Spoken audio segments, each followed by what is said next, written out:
பம்மப்படம்.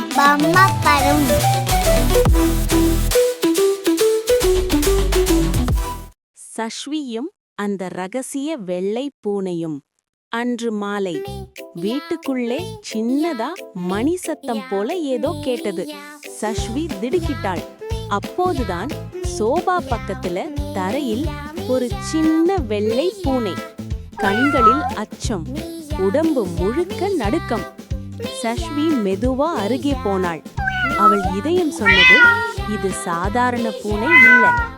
அவள் கையை நீட்டினாள்.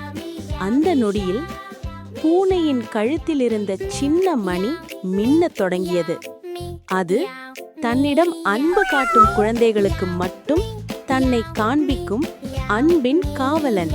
சஷ்வி கண்கள் பெரிதானது.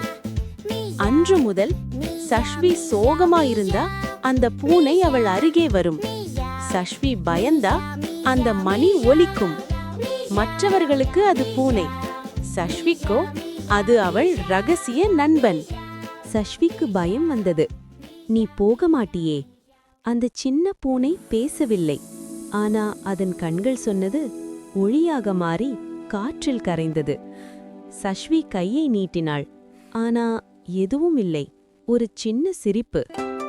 ஒரு அழகான காலை, புதிய பள்ளி, புதிய நண்பர்கள். அவளுக்கு கொஞ்சம் பயம். வகுப்பறையில் அனைத்து குழந்தைகளும் பேசிக் கொண்டிருந்தனர். அப்போது ஆசிரியர் சொன்னார், நாளைக்கு எல்லாரும் உங்க குடும்பத்தை பற்றி ஒரு படம் வரைந்து கொண்டு வரணும். அன்று மாலை சஷ்வி வீட்டில் அமர்ந்து அழகான ஒரு படம் வரைந்தாள்.